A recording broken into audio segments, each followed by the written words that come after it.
Alam nyo ba yung mga nakikita nyo na yan? Yung mga tumutubong damo sa ating paligid ay napakagandang materyales kung tayo ay gagawa ng mga natural na pataba sa ating mga halaman, lalong-lalo na sa ating mga gulay. Dahil ang mga damo ay natural, walang chemical, non-toxic at safe na gamitin.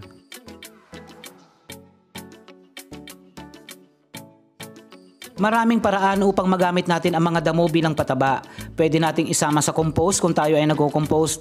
Pwede nating gamitin bilang substrate sa paggawa ng fermented plant juice. At ang pinakamadali na siyang ibabahagi natin sa bidyong ito, ang paggawa ng grass clipping tea fertilizer.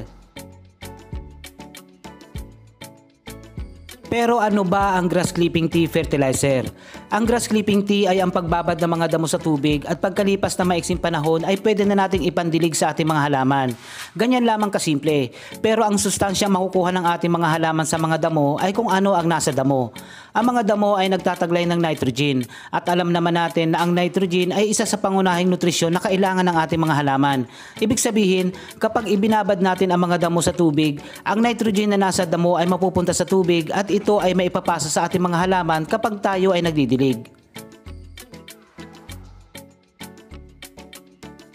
Kolektahin ang mga damo at ilagay sa isang container. Hindi lang damo ang pwede nating gamitin. Isama nyo na rin kung mayroon kayong mga dahon ng ipil-ipil, kakawate at iba pa. At ang isa pang pinaka-importante, kung may mga nakikita kayong damo na mabilis dumami o yung mga gumagapang ay napakagandang materyales sa paggawa ng grass clipping. Ang mga damo na mabibilis dumami ay may katangian na makakatulong sa ating mga halaman sa kanilang mabilis na paglaki. Sa madaling salita, may taglay na growth hormone ang mga damo na yan at yan ang isa sa makakatulong sa ating mga halaman.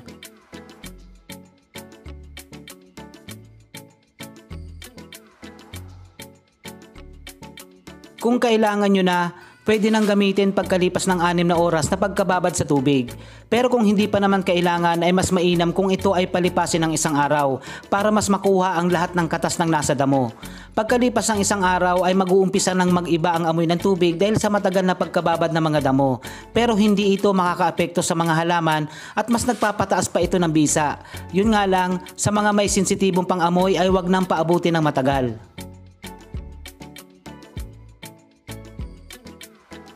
Ang grass clipping tea ay maaari natin gamitin sa lahat ng uri ng halaman, lalong-lalo na sa ating mga gulay.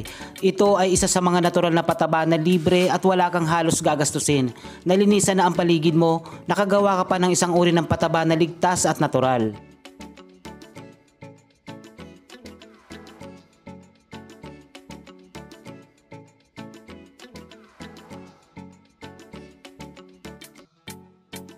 Kung pag-uusapan ang mga bitamina at mineral na nasa malunggay ay hindi na tayo magdududa. Kinilala sa buong mundo ang malunggay bilang superfood. Pero kung usaping paghahalaman, nagtataglay ito ng potassium, calcium, magnesium, iron at zinc na kabilang sa macro at micronutrients na kailangan ng ating mga tanim. Bukod sa mga ito ay napatunayan na ang malunggay ay nakakapagpatibay ng resistensya ng halaman laban sa pabago-bagong klima. Kapag nakakaranas ang ating panahon ng iinit, uulan, nai-stress din ang mga tanim at malaki ang maitutulong na malunggay fertilizer upang labanan ito. Dito sa aking garden, ang pangunahin o madalas kong gamiting pataba sa aking mga tanim ay mga concoction. Ito yung FPJ, FFJ, FAA, Calpos at Seaweed Foliar Fertilizer. Pero may mga pagkakataon na nauubusan ako ng mga ito dahil maaaring hindi ako nakagawa. May mga alternatibo akong pwedeng gamitin, kagaya nitong malunggay fertilizer at yung ipinakita natin sa naunang video na grass clipping. Ito ay para makatulong na rin sa mga beginners kung sakaling hindi pa sila handa sa paggawa ng mga concoction. Maraming natural na paraan para makapagbigay tayo ng pataba sa ating mga tanim. Himayin ang mga dahon ng malunggay. Ang maliliit na paklang ay pwede nang isama.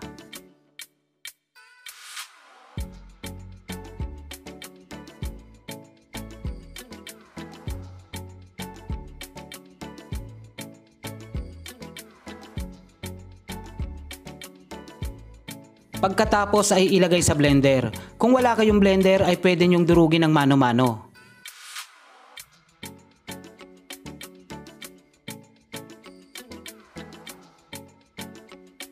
Kapag puno na ay buhusan ng 2 tasa ng tubig.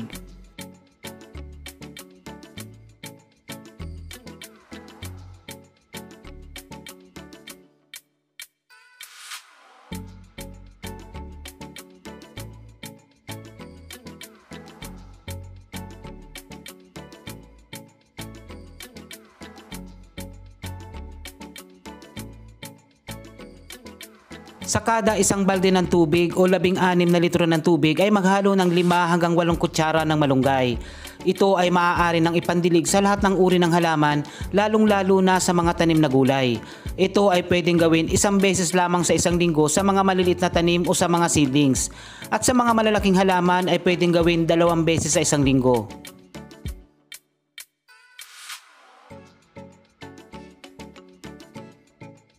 Pwede rin itong i-spray sa mga dahon ng ating tanim. At ang mga paklang ay pwedeng gupit-gupitin at ipatong sa lupa upang wala tayong masayang sa lahat ng parte ng malunggay.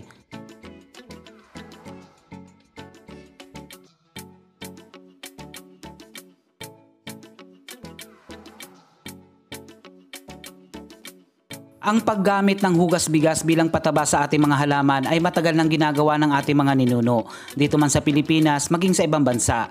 Ito ang nakagisna natin na ipinandidinig ni lolo at lola o ng ating mga magulang. Pero ano nga ba ang meron sa hugas bigas at gaano ang bisa nito pagdating sa halaman? Kadalasan, kapag naghuhugas tayo ng bigas, 2 o 3 beses natin itong hinuhugasan ng tubig. Ang sabi nga, ang unang beses ay para mawala ang mga alikabok at dumi na kumapit sa bigas. Ang pangalawa ay para mawala ang mga dumi na hindi nakasama sa unang tubig. At ang pangatlo ay hindi na nirerekomenda dahil mauubos na ang sustansya na nasa bigas. Ang karaniwang bigas ay nagtataglay ng protein, crude fiber, free amino acids, calcium, phosphorus, iron, zinc, potassium, thiamine, riboflavin at niacin. Sa lahat ng nabanggit, ang calcium, phosphorus, iron, zinc at potassium ay mga nutrisyon na kasama sa macro at micronutrients na kailangan ng halaman. Kapag hinuhugasan natin ang bigas, ang lahat ng ito ay napupunta sa hugas bigas. Bukod sa mga nabanggit na nutrisyon, ang hugas bigas ay nagtataglay ng humigit kumulang 31.9% ng nitrogen at ang ikalawang hugas bigas ay nagtataglay na lamang ng humigit kumulang 18.2%. Pero depende ito sa uri ng bigas na ginagamit natin. Kaya walang duda na ang hugas bigas ay makakatulong sa ating mga halaman. Pero kung pag-uusapan ng acidity level ng hugas bigas, dito ay malaki ang pagkakaiba ng una at pangalawang tubig ng hugas bigas. At kapag sinabing acidic, hindi lahat ng halaman ay pwede.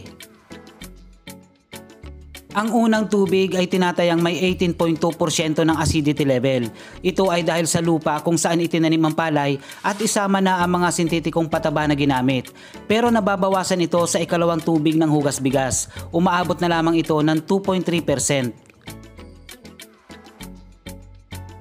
Ngayon kung familiar ka sa mga gulay at halaman na acid-loving plants, magagamit mo ang unang tubig ng hugas bigas.